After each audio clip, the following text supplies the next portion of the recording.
Russell Dermond grew up in New Jersey. During World War II, he served in the United States Navy. On December 15 of 1950, he married Shirley. The two of them went on to have 4 children. Russell and his wife bought several Hardees in Atlanta. For those of you who don't know, it is a restaurant in America. In 1994, the two of them retired and moved to the Great Waters Reynolds Lake Oconee gated community. In the year 2000, their eldest son Mark was killed in Atlanta when he was trying to buy crack cocaine. The person that shot him was found guilty and is still behind bars. Russell and Shirley never attended the trial. It was clear that they have given up on their son. For years they bailed him out and did everything to help him, but eventually realized he didn't want to be helped. Russell spent his days going fishing or playing golf, while Shirley loved to play bridge.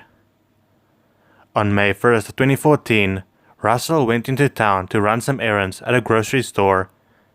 He and Shirley talked on the phone with their son Brad. That was the last time anyone heard from them. Russell and Shirley were expected to be at a party the next weekend with their neighbors. When they didn't show up, their neighbors got worried. On May 6, one of their neighbors entered their house to check up on them. In the Dermond's garage, a startling discovery was made.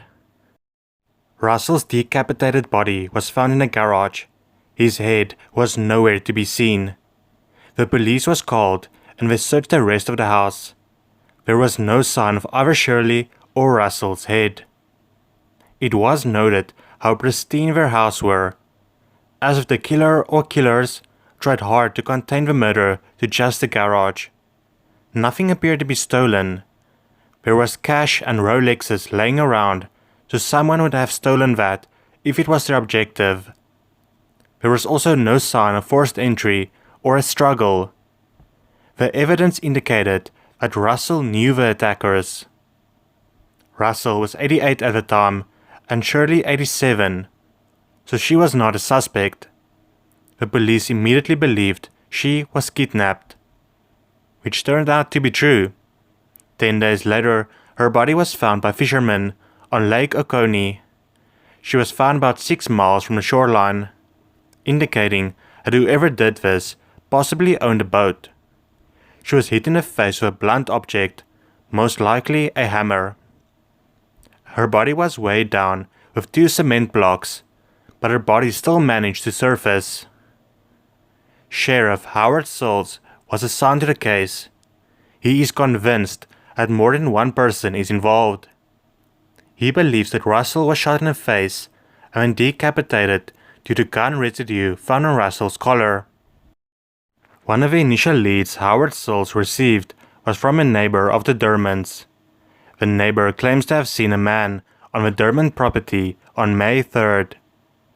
The cameras at the entrance of the gated community hasn't been working for months, so there was no real control over who came in. Also inside, there is a clubhouse and a restaurant that attracted lots of visitors. A lot of houses was being built during that time, so lots of construction crews were inside the gated community. Another way of entering the community was via the lake that their property bordered. If a killer or killers owned a boat, which is thought to be the case, they could have accessed the Dermond's house and left without anyone seeing them. Some people have said they believe their eldest son Mark's murder had something to do with why Russell and Shirley was murdered. It is unlikely, but not impossible. Others say that the 3 living children might be responsible, but they wanted to inherit Russell and Shirley's money. Sheriff Howard Souls says that in the last 2 decades, there has only been 10 murders in the area. 8 of them he had solved. The only 2 remaining unsolved is Russell and Shirley Dermond. The sheriff refused the help of the GBI, which some people thought to be strange, but the sheriff simply stated that if he needs their help, he'll call them. This case has rocked the community, not just because the murder is so rare, but the way they were killed.